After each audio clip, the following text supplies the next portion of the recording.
When Maya told me she needed space, the world seemed to quiet down for a moment. We were sitting on our balcony, the sun setting behind the buildings, painting everything in gold. Her voice was calm, not angry, but filled with something deeper, exhaustion. "I think I need to live alone for a while," she said softly, staring at her hands instead of at me. I didn't interrupt her.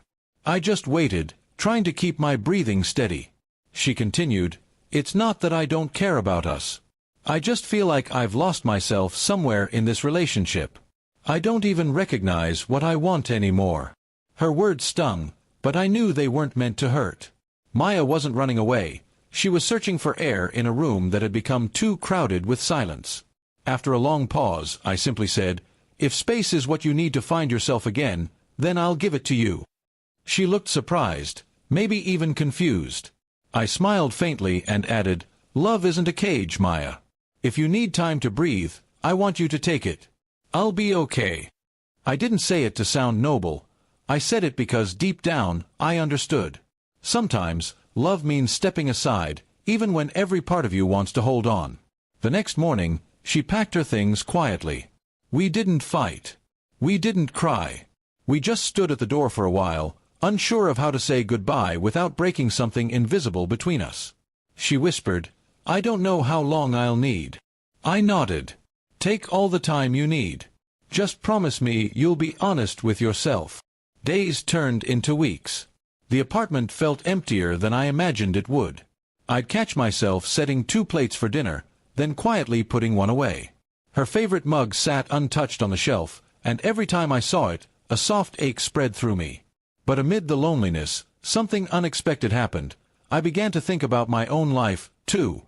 I realized how much of my identity had revolved around us. I'd stopped writing, stopped jogging, even stopped calling my old friends. Maybe Maya wasn't the only one who needed space. Maybe I did too. I started small, morning runs, reading again, cooking things I used to love. Slowly, the silence of the apartment stopped feeling empty. It started feeling peaceful. One evening, nearly 2 months later, I found myself standing at the park where Maya and I used to sit and talk for hours. The sky was soft with twilight, and I wondered where she was, what she was doing. For the first time, I didn't feel desperate to know. I just hoped she was doing okay. That night, my phone buzzed. It was her. The message was short, "Hey. Can we talk?" My heart raced, but I took a deep breath before replying, "Of course." The next day, she came by. She looked different, calmer, lighter. When she smiled, it wasn't forced. It was real.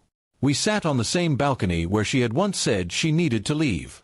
"I thought about you a lot," she said. "But more than that, I thought about myself. And I realized I wasn't really living. I was just moving through days. I needed to pause."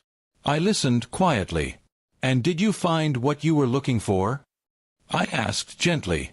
She nodded. "I found clarity.